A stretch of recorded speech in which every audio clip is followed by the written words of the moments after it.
Hello. Sir. Am I audible or not? मेरी आवाज सुनी आ रही है साहब? Hello. Am I audible or not? Yes, आप ओके ऑडिबल ओके। हैं। Thank you Vinita ji. जी sir. First of welcome. All I want to congratulate principal of this college, the college Siddh Gopal Teachers Training College, Shivrajpur, Kanpur, Dr. Preeti Dwivedi ji, and his manager Rajiv Vajpayee ji to invite me in this one-day webinar, national webinar. And also want to congratulate and give best wishes to the college teams that he has provided a platform to me. It is my privilege to be here for such a nice platform. And during this webinar, we meet. If I have if this situation has not arises, then we obviously will be on your platform on your college, and we will meet on your college for a national seminar. But nowadays, as we are on the webinar, so it is the demand of this time, that is COVID-19. So we are here, and I also want to welcome and congratulate to the session speakers. That is, as my previous speaker, Dr. Kirti Verma ji, who is associate professor of the education department and head of department of AND Kanpur College. She has told many things about the education reformations also. And after that, I will also welcome the next speaker behind me, that is Ashish Sharma ji, and he is a editor in the Dainik Jagran paper, newspaper, national newspaper. And I also thanks very heartfully to the anchor, that is Vinita Kushwaha ji, who is also assistant professor in that same college. And also congratulate to the organizing committee of the college, Dr. Pravita Tripathi, who is assistant professor, RNS Degree College, Sarva, Kanpur, Political Science Department, Rahul ji and Siddhartha Srivastava. Now, I want to tell that I have divided all the my lecture in three ways, or you can say that it is divided into three modes. First of all, I want to uh, speak on the situation which is nowadays arised is that is the COVID-19, and the COVID-19 pandemic situation in which we are surviving now. And after that, I also want to tell about the society, what is the meaning of the society, and how is the society is formed, or the societies, how many types of the society has. And why I am telling this all these things, because being a member of a society, we or you are also a part of the society, and with the group of the aggregation of the society's members, a nation can be made, or a nation is made, and that is the aggregation of the peoples. So that is the importance of the society. Next, I will also discuss on the topic. What is the topic? That is the topic is the effect of the COVID-19 on society and education. When I want talking about the, I will discuss on this topic. That is the situations arises behind the COVID-19, and that is the social effects. Whatever I have seen, and you also have seen in this pandemic era or pandemic time, these are the economic losses, and I have defined. I will define that later on. And lastly, I will also discuss on the education system, but that is now being applied to the students and teachers also for the and it is also the demand of the reforming studies. So after that, uh, I will not only discuss on the problems and perspectives, but also the remedies, the things that government and the NGOs have provided us to maintain or to reform that situation. That is the my whole discussion. Now I want to start my discussion on the topic, that is the COVID-19. Not many things, but starting is just as it is. That we are familiar with the word that is a disaster, जिसे हम प्राकृतिक आपदा कहते हैं. प्राकृतिक तो बाद में है. Disaster is a thing which is of two types. First is natural, जो प्राकृतिक होती है, and then another is man made, जो इंसानों के द्वारा बनाई गई होती है, या जिस कार्यों के द्वारा, मनुष्य के कार्यों के द्वारा आपदाएं आती हैं, उसको हम कह सकते हैं. There is a question behind the COVID-19. Is COVID-19 a pandemic arises or due to the human made, or it is natural? Many things are associated with it, as many allegations behind the are also associated with the China, that he has made a virus named novel coronavirus. But never it has been proved that it is made a virus by the China, but allegations are on the China. So we can say that it is maybe natural, but implemented by the China to the all over the world. It is the assumption of the all over countries also. So we can say that COVID-19 is a pandemic where all the things has changed the manner of the behavior of a person. It is the behavior which has changed the level of the thinking, level of the people's behavior. So disaster is only a thing which has changed the society, changed the education system, changed the economic system, changed the political system, changed the cultural system, changed all the things which we are assuming now. For if I want to tell you or discuss what is society, society, it is only a aggregation of the peoples made on the some circumstances, or there will be some interest. कुछ विशेष हित होते हैं जिनके वजह से किसी समाज का निर्माण किया जाता है, और ये समाज का निर्माण करने का उद्देश्य ही ये होता है कि हम कहीं न कहीं लोगों की इच्छाओं का सम्मान करते हुए, या फिर कई बार उसमें दो तरह की प्रोसेसेस इन्वॉल्व होती हैं. दैट इज एसोसिएटिव प्रोसेस, सकारात्मक पक्ष होते हैं, और देयर में भी नेगेटिव प्रोसेस, दैट इज नकारात्मक पक्ष. ऐसा नहीं है कि हमेशा समाज में खुशी हरियाली ही होती है, बल्कि कभी कभी तनाव होते हैं, संघर्ष होते हैं, और इन दोनों के समन्वय से ही एक समाज का निर्माण होता है. तो ये समाज का निर्माण इसलिए होता है क्योंकि there is a dependency on each other. हर व्यक्ति का एक दूसरे पर निर्भरता होती है, और इस निर्भरता की इसलिए होती है क्योंकि हमारी आवश्यकताएं, there are endless needs of the human behaviour.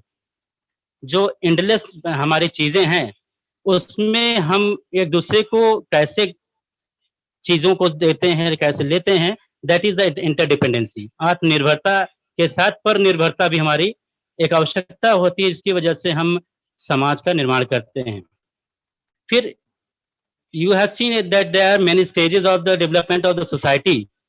That is the, if I discuss only on the points that how the society is developed from the ancient times, or the when we assume it, it is the first way of the development of the society was the hunting and gathering society. जिसे हम कहते हैं कि घुमंतु जीवन में जीने वाले लोगों का जीवन शुरू हुआ, और वहां से वो एक समूहों में इकट्ठे होने लगे. तो ये that was the hunting and gathering society development.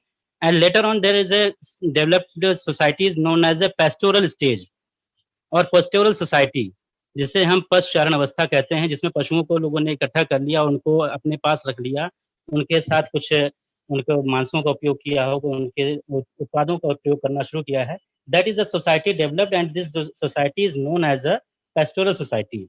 Afterward, there is a development also when man knew about the things, or he wanted to develop the agriculture also.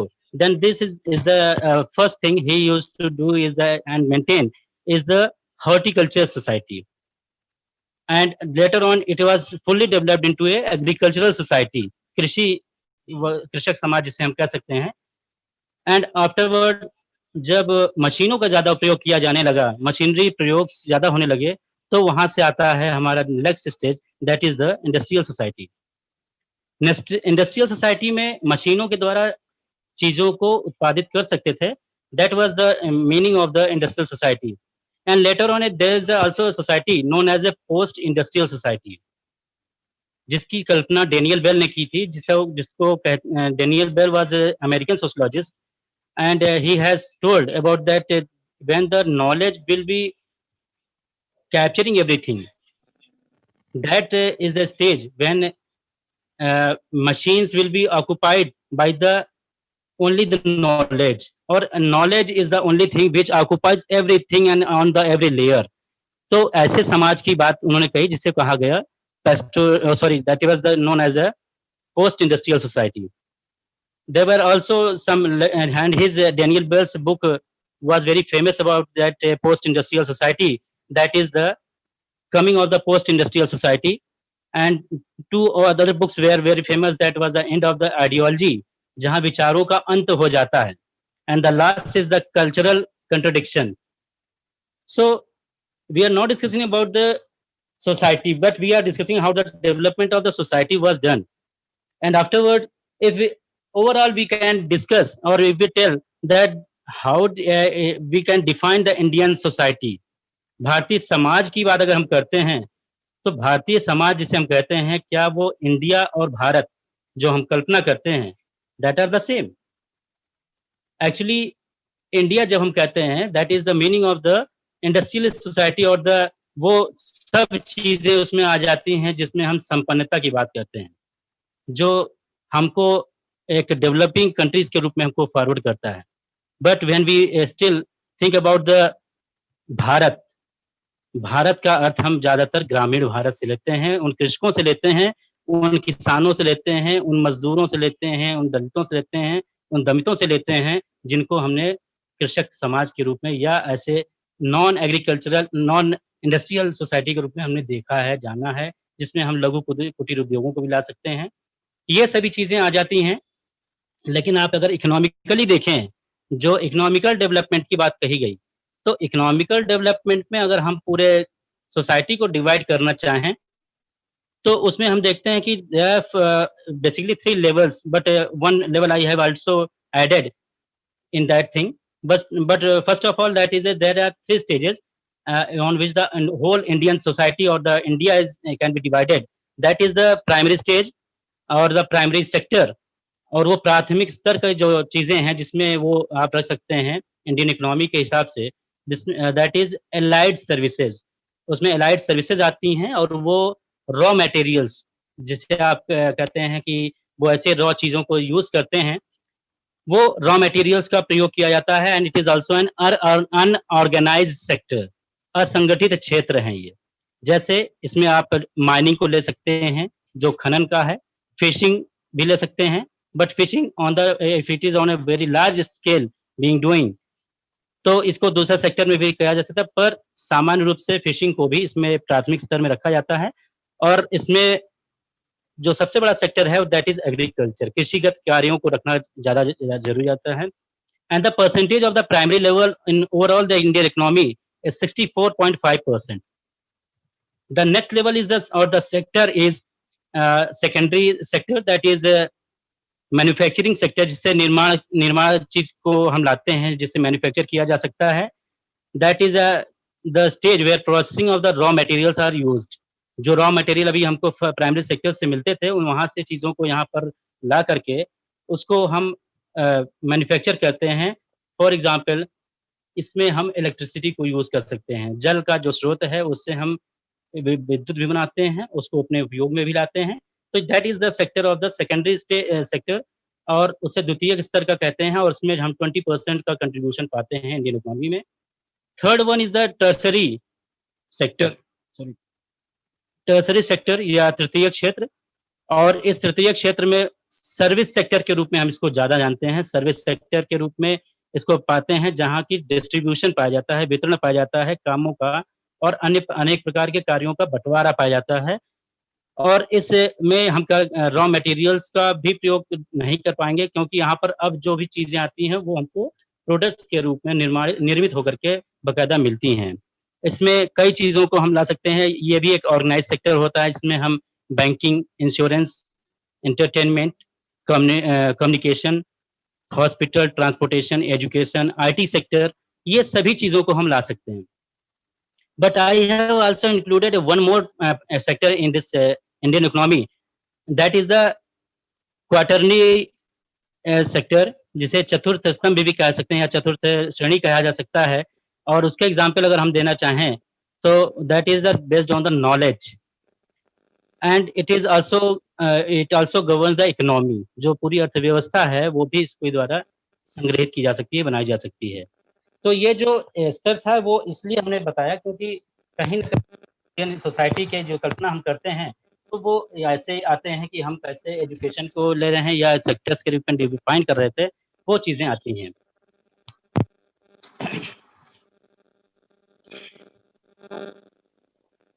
फिर जब हम देखते हैं कि पूरे ओवरऑल हम जो कि सोसाइटी की बात हम कर रहे हैं, तो सोसाइटी पर क्या इम्पैक्ट पड़ा? कैसे हमको प्रभावित किया या हम इससे प्रभावित हुए हैं, तो उसको हमने डिफरेंट लेवल्स में डिवाइड किया है। अगर हम उसको लेवल्स की बात करें, तो हम कह सकते हैं कि जो फर्स्ट ऑफ ऑल जो पूरा वर्ल्ड जिससे प्रभावित हुआ है that is the economical loss. जो आर्थिक हानियाँ हुई हैं, उससे पूरा विश्व अछूता नहीं रहा है। हर देश कहीं न कहीं उससे प्रभावित रहा है।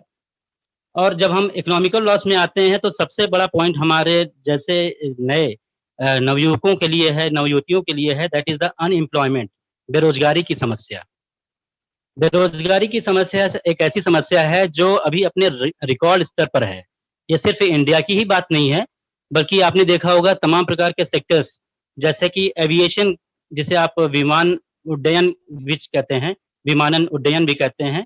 एविएशन सेक्टर में आप देखते हैं कि अ, एक आंकड़ा था जिसमें centre for Asia Pacific aviation जिसे सीएपीए कहते हैं, उसके हिसाब से एविएशन इंडस्ट्री को करीब 4 अरब डॉलर का नुकसान भारत में सिर्फ उठाना पड़ रहा है इस कोविड-19 के दौरान में, जब से लॉकडाउन शुरू हुआ। फिर आया दूसरा चीज़ जिस इसके और इस एविएशन का एक और भी असर पड़ा जब हमारा एविएशन नहीं हो रहा, विमानें नहीं च उड़ रही हैं, तो जो टूरिज़्म है, जो आप टूरिज़्म की बात करते हैं, वो टूरिज़्म और उसके साथ-साथ जो अ, होटल्स होते हैं, होटल इंडस्ट्री या रेस्टोरेंट इंडस्ट्री है, वो भी बहुत बुरी तरह से प्रभावित हुई है और उनको नुकसान उठाना पड़ा हुआ है। सेकंड लॉस और is about the auto industry.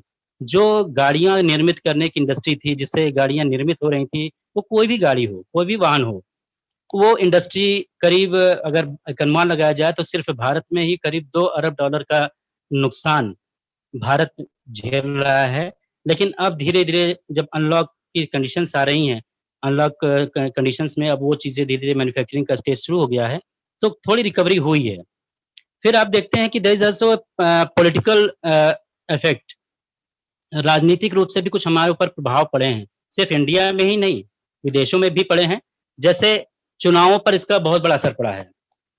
चुनाव चाहे वो आपने देखा अभी अमेरिका में चुनाव होने वाले हैं और वहाँ के राष्ट्रपति पहली बात तो वो चुनाव कराने नहीं चाहते और दूसरा वो चाहते हैं कि वो उसको टाला जाए क्योंकि उनका ये मानना है और कई लोगों का मानना है कि या यदि चुनाव हो भी गए तो उसके परिणाम समय से आएँगे नहीं या चुनाव में जो लोग पार्टिसिपेट करेंगे उनको कोविड-19 से नुकसान हो सकता है। ऐसे ही हमारे इंडिया में अभी हाल ही में देखेंगे आप कि वहाँ बिहार, वेस्ट बंगाल या रिसेंटली अभी जब उद्धव ठाकरे जी सीएम बने थे, तो उनको भी अपनी एक सदस्यता ग्रहण करनी थी जिसके लिए चुनाव होना आवश्यक था। और इस पर भी कयास लगाए जा रहे थे कि अगर चुनाव हुए, तो लोग जो मशीन्स हैं वोटिंग मशीन्स, उसका अगर प्रयोग करते हैं तो उससे भी वायरस को फैलने का डर रहेगा और इससे जो है महामारी को भी रोका नहीं जा सकेगा। That is the point that where the all the oppositions were doing their legal thing वो उसको विरोध कर रहे थे, उसके बारे में जा रहे थे। फिर इसके बाद एक इंटरनेशनल रिलेशंस पर भी इफ़ेक्ट पड़ा है। अंतर्राष्ट्रीय स्तरों पर भी अगर हम बात करें, तो जैसे कि स्पेशली हम तो 2-3 राष्ट्रों का नाम लेंगे, जिसके साथ हमारा इफ़ेक्ट पड़ा है, स्पेशली विथ चाइना। आप आए दिन देखते हैं, अभी भी आज आप समाचार खोलेंगे, तो आपको गलान घाटी पर और इन सब चीज़ों पर आपको तनाव दिख ही रहा है। वो सिर्फ़ इसलिए नहीं है कि चाइना हम वो हमारी सीमा में अतिक्रमण कर रहा है, बल्कि इसलिए भी है कि उसको एक विशेष निगाह से देखा जाता है और वो निगाह है कि उसने ही पूरे विश्व में कोविड-19 को फैलाया है और इस वजह से वो एक ऐसा देश है जिसकी वजह से कोरोना 19 आया है। और इसके अलावा भी जो अंतर्राष्ट्रीय संबंधों में चाइना के बिहाफ पर जो देश, खासकर नेपाल इस समय आपने देखा कुछ बाउंड्रीज़ को उत्तराखंड की कुछ बाउंड्रीज़ को उसने अपने में शामिल करके झंडे में शामिल सॉरी अपने नक्शे में शामिल किया। और पाकिस्तान जो कोविड-19 का फ़ायदा उठा करके कुछ कोविड-19 पेशेंट्स को इंडिया में एज़ अ टेररिस्ट के रूप में भी भेजने की कोशिश और दुस्साहस करने की कोशिशें वो करता है। तो हम इसको कह सकते हैं कि हमारा जो नेक्स्ट पॉइंट था दैट इज़ टेररिज़्म। टेररिज़्म का भी एक प्रभाव हमको दिख रहा है। आप जम्मू-कश्मीर देख लीजिए, अभी पूरी तरह से आतंक खत्म नहीं हुआ है। फिर आप पाकिस्तान से जो लोग वहाँ से आ रहे हैं, उनके ऊपर भी हमारी निगाहें हैं। फिर that is the next thing that is the cultural effect जो सांस्कृतिक रूप से परिवर्तन आए हैं, उनके बारे में भी हम को बात करनी चाहिए। जैसे आजकल सबसे ज़्यादा जो समय कोविड लॉकडाउन के दौरान हमको मिला, 3 महीने का जो समय था वो आप सभी को लोगों को छुट्टियाँ तो दी गईं, लेकिन सभी घरों में बंद रहे। कोई कहीं आ नहीं जा सकता। इसका प्रभाव पड़ा कि लोग कहीं न कहीं टेक्नोलॉजी का यूज़ किए, टेक्नोलॉजी के साथ अपने परिवार में अपने समय बिताए, जो कि इस भागम-दौड़ की ज़िंदगी में संभव नहीं था। बट उसके साथ हुआ क्या कि हमारी जो फूड हैबिट्स थी, जो हमारे खाने की आदतें थी, जो हम फ़ास्ट फूड खाते थे, उस पर बहुत बड़ा नियंत्रण लगा। ख़ास करके जो बच्चे हैं, उनके खाने में इस तरह की है अब वो हेल्दी फूड को कंज़्यूम कर रहे थे और जो हमारे इम्यूनिटी बूस्टर्स थे, जो हमको इम्यूनिटी के बढ़ाने के लिए चीज़ों को लाने चाहिए थे अपने शरीर में, हम एक्सरसाइज़ेज़ करने लगे, हम खाने-पीने लगे। ये सभी चीज़ें हमको कहीं न कहीं हमारे इसी कल्चरल चेंजेज़ की वजह से आई। सोशल डिस्टेंसिंग का पालन करना सीखा हमने। सोशल डिस्टेंसिंग के साथ-साथ आपने देखा कि जो हमारी प्राचीन परंपरा रही है, दैट इज़ द हमारी प्राचीन परंपरा ये रही है कि हम कभी भी अपने घरों में प्रवेश करते थे, तो जूते बाहर निकालते थे, हाथ धो कर के आते थे या फिर हम आप पैरों को धुल के आते थे। इवन अगर कहीं ऐसे संस्कारों से आ रहे हैं, खास करके अगर हम किसी का दाह संस्कार करके आ रहे हों, तो हम आते ही पहले नहाते थे या उन कपड़ों को बाहर निकाल दिया करते थे। तो कहीं न कहीं ये ऋषि-मुनियों की सोच रही होगी कि जो उस तरह के वायरसेज़ जो इनडायरेक्ट हम नहीं देख सकते हैं, उसको हम बाहर ही त्याग करके आएँ। तो ऐसा करने से ये चीज़ों को हमने अडॉप्ट किया, सिर्फ़ हमने ही नहीं अडॉप्ट किया, आपने देखा कि आज विश्व के समस्त काफ़ी देशों ने और हमारा जो नमस्ते करने का तरीका है, हाथ जोड़ने का तरीका है, आप उसको विश्व स्तर पर उसको मान्यता मिली है और वो लोगों ने उसको एक्सेप्ट किया है। तीसरा चीज़ इसमें हम कह सकते हैं जैसे जो अवसर थे, जो कल्चरल इवेंट्स में हम शामिल हुआ करते थे, whether it is a good news और द बैड थिंग जब चाहे वो हमारे लिए अच्छे संस्कारों में देखा जाए चाहे जैसे विवाह उत्सव है या किसी के दाह संस्कार है या मृत्यु का समाचार मिलता था तो हम जाते थे। तो ये जो संस्कारों में लोगों की जो संख्याएँ थी उन पर रोक लगी। उनकी गैदरिंग पर रोक लगी और लोग सीमित संख्या में धीरे-धीरे जाने लगे या उनको दिया गया। एक चीज़ बहुत जुड़ी हुई है अगर मृत्यु की बात हम करते हैं, किसी की मृत्यु होती है, तो कोविड-19 में जो प्रोटोकॉल लागू किया गया, ख़ास करके उन कोविड-19 पेशेंट के लिए जो उसमें उस दौरान मरे या शहीद हुए, तो उनके लिए बॉडी को जलाने का या उसको दाह संस्कार करने का जो उनका रिचुअल्स था, कर्मकांड था, उसमें परिवर्तन किया गया और उसमें आपने देखा कि कोविड-19 का एक प्रोटोकॉल होता था, उस प्रोटोकॉल के तहत ही इन चीज़ों को लाया गया। There is also changes in the religious effect धार्मिक त्योहारों को भी मनाने के तरीकों में भी हमारे परिवर्तन हुए हैं। हम जुलूस नहीं निकालते, शोर-शराबे में हमारी कमी हो गई और इसके बाद जो सबसे बड़ा इफ़ेक्ट हमें अभी दिखाई देता है और आप सबने महसूस किया होगा, that is the ecological effect और द एनवायरमेंटल इफ़ेक्ट। पर्यावरणीय परिवर्तन या वातावरणीय जो परिवर्तन हुए हैं, जैसे आपने देखा पॉल्यूशन, जो प्रदूषण का स्तर था, चाहे वो वायु प्रदूषण हो, ध्वनि प्रदूषण हो, क्योंकि गाड़ियाँ नहीं चल रही थी, ट्रांसपोर्टेशन सारे बंद थे, लोग कहीं आ जा नहीं रहे थे, तो वो वायु भी शुद्ध हो गई, जल भी शुद्ध हो गया, नदियाँ साफ हो गई काफ़ी। इन सभी के चीज़ों से होने से हमारे जो रिलीजियस का हम आधार दे रहे थे, उसको भी आपने देखा चेंजेज़ हुए हैं। अब हमने इसके साथ में कुछ हमने उन चीज़ों पर भी इंडिकेट करने की कोशिश की है, जो इस दौरान सुर्खियों में आई। ख़ास करके आपने ध्यान दिया होगा कि कुछ अनवांटेड चीज़ें हमारे समाज में उस कोविड-19 के दौरान आई और हमारा ध्यान आकर्षित की।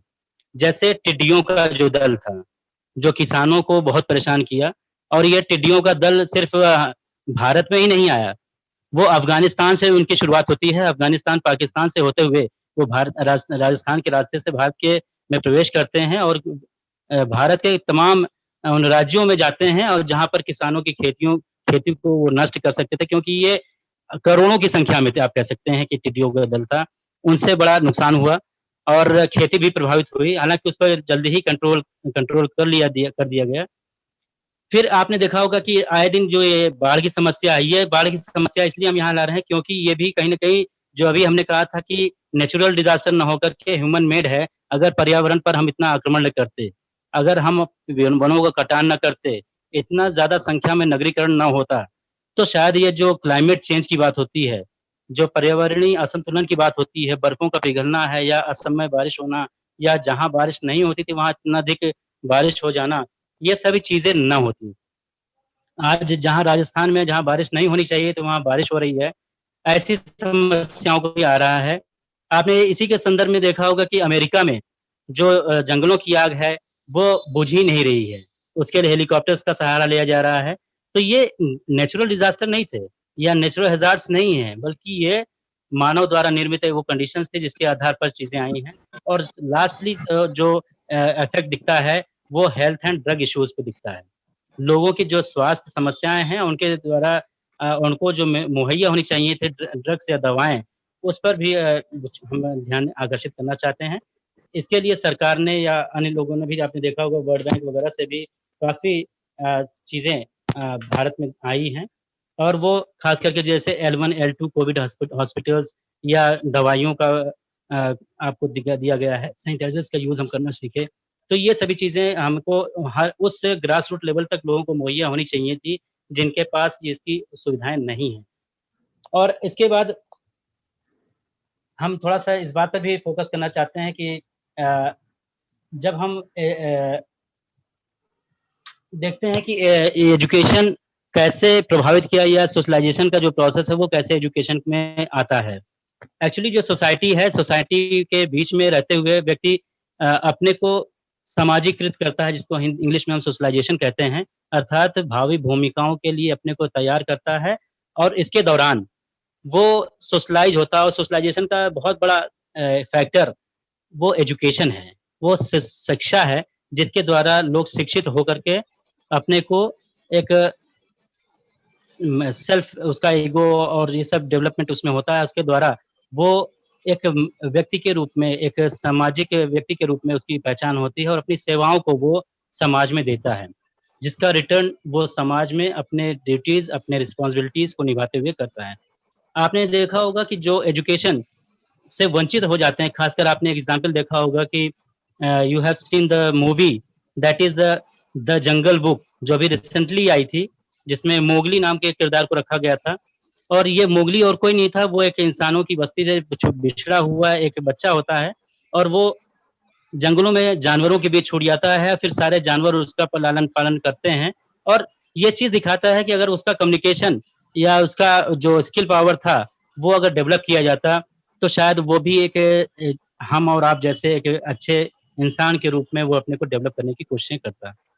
तो बेसिक थिंग क्या है कि हम एजुकेशन को इसलिए लाना चाहते हैं क्योंकि विवेकानंद जी भी कहते हैं कि शिक्षा का जो उद्देश्य है, वो चरित्र का निर्माण करना है।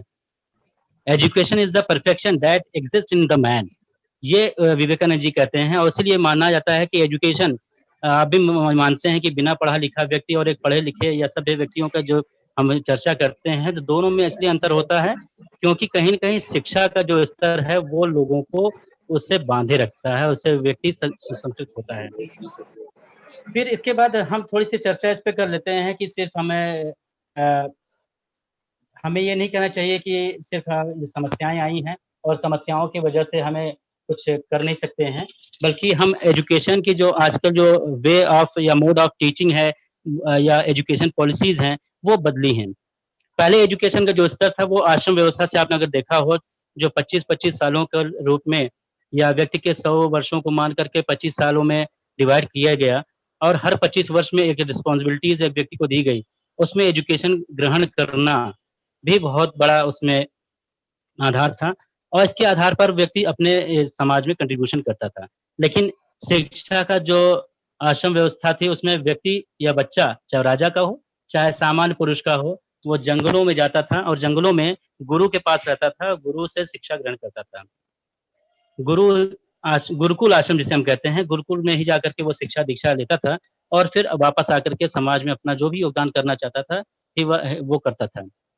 लेकिन जब शिक्षा का स्वरूप बदलता है धीरे-धीरे, हमारे मध्यकाल में देखिए तो आप अंग्रेज़ों के आने से अंग्रेजी शिक्षा का जो प्रचलन बढ़ा और इंग्लिश शिक्षा का प्रचार-प्रसार अंग्रेज इसलिए नहीं करना चाहते थे कि सभी इंग्लिश जान जाएँ या इंग्लिश मिशनरीज़ का जो आना था वो सिर्फ़ ये इसलिए उनका ये मोटिव नहीं था कहीं भी, तो वो एजुकेशन को बढ़ाएँ।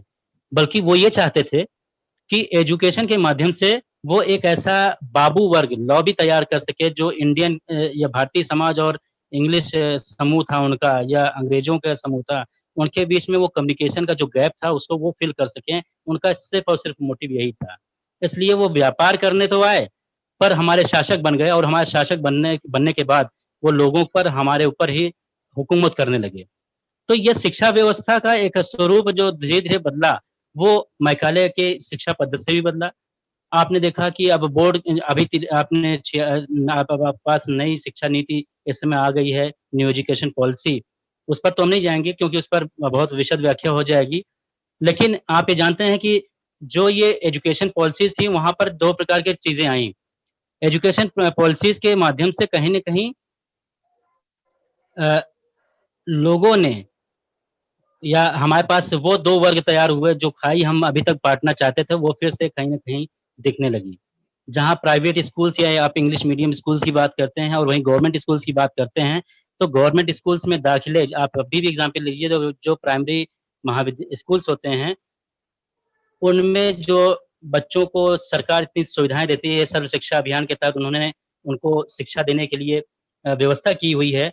उसमें वो उनको फूड दिया जाता है, खाना दिया जाएगा, वस्त्र दिया जाएगा, किताबें दी जाती हैं। इवन उनको कुछ वज़ीफ़ा भी दिया जाता है कि बच्चे वहाँ पे एनरोल रहें। उसके उल्टे एक वो है जबकि वहाँ पर भी भर्तियाँ टीचर्स की होती हैं। इसके अलावा एक वो व्यवस्था है भारतीय समाज में जो हमारे इंग्लिश मीडियम की पढ़ाइयों पर आप देखते हैं, कॉन्वेंट स्कूल्स की आप बात कर लेते हैं, आपके चाहे सीबीएसई बोर्ड हो, आईसीएसई बोर्ड हो या इस तरह के जो स्कूल्स हैं, उसमें आप देखते हैं कि हर परिवार इतना ज़्यादा मंथली अपना एक्सपेंडिचर अपने बच्चों पर अच्छे एजुकेशन के लिए करता है। वो एजुकेशन के थ्रू बच्चों को अच्छा से अच्छा बनाना चाहता है, इसलिए वो अपने बच्चों को अच्छी शिक्षा से वंचित नहीं करना चाहता। लेकिन गवर्नमेंट के लिए तो सब एजुकेशन एक ही है। 14 साल तक के बच्चों के लिए सबको राइट टू एजुकेशन की बात कही गई। वो तो ये नहीं कह सकते कि हमको किसी को एजुकेशन देना है कि नहीं देना हो, चाहे सामान्य वर्ग का हो, दमित का हो, दलित का बच्चा हो या किसी प्राइम मिनिस्टर का बच्चा हो। तो ये जो एजुकेशन पॉलिसी है वो आई और उसने हमारे जीवन शैली को बहुत पूरी तरह से बदलने की कोशिश की। फिर आपने देखा होगा कि जो कोविड-19 के जो दौर में किस प्रकार से ये चेंजेज़ आने की कोशिशें दिखी हैं। अब गवर्नमेंट चाहे ने ये इम्प्लाई किया या आप पर इम्पोज़ किया गया आप कह सकते हैं। हम इसका चाह कर विरोध कर रहे हैं या स्वीकारें, ये हमारे ऊपर नहीं रह गया बल्कि अब ये हमारे लिए मैंडेटरी हो गया कि हम ऑनलाइन एजुकेशन को अडॉप्ट करें। और ये समय की डिमांड है, क्योंकि जब हम महाविद्यालयों में, स्कूलों में नहीं जा सकते, तो बच्चों को भी जो शिक्षा का लॉस हो रहा है, उसके लिए उसकी भरपाई के लिए हम ऑनलाइन एजुकेशन की तरफ बढ़े और इसी के लिए आज हमारे पास ओईआर जिसे आप कहते हैं ओपन एजुकेशनल रिसोर्सेज़ के रूप में गवर्नमेंट ने चीज़ों को लाया है और ओपन एजुकेशनल रिसोर्सेज़ 2 तरीके से होती हैं, अगर इसको डिफाइन करें, तो ये होता है कि ये ऑनलाइन माध्यम से होती हैं या ऑफ़लाइन माध्यम से भी होती हैं। अभी तक तो हम आप ऑफ़लाइन माध्यम से ही पढ़ाते रहे, लेकिन जो ऑनलाइन माध्यम का तरीका इज़ाद किया गया, वो पहले प्रथम दृष्टया तो लगता है कि हमारे लिए इम्पोज़ किया गया, हमारे खर्चों को बढ़ा दिया, हमको नई टेक्नोलॉजी से जोड़ दिया, ख़ास करके उस वर्ग से जो एजेड है या उस स्ट्रीम को नहीं पकड़ पा रहा है कि हमारी जी टेक्नोलॉजी का सर, स्तर अच्छा नहीं है तो और आपने हम विशेष उस पर जा नहीं पार्टीशन सकते। क्या आप जी, मुझे जी। सुन रहे हैं? सर जी, जी। समय का अभाव होने की वजह से मुझे आपको टोकते हुए खेद महसूस हो रहा है। अपने आप थोड़े-से स्पीच को थोड़ा-सा बस, स्लो बस। कर दीजिए आप प्लीज़। बिल्कुल, बिल्कुल, बिल्कुल। तो हम एजुकेशनल ओपन जी, जी। एजुकेशनल रिसोर्सेज़ की बात कर रहे थे, जहाँ पर आपको तमाम नए नाम आपको सुनने को मिलेंगे, जैसे ई-ज्ञान कोश, ई पीजी पाठशाला, यूजीसी मूक्स। जो मूक्स है, वो मैसिव ओपन ऑनलाइन क्लास है, जहाँ पर कई लोगों को एक साथ बैठ कर के एजुकेशन पढ़ाना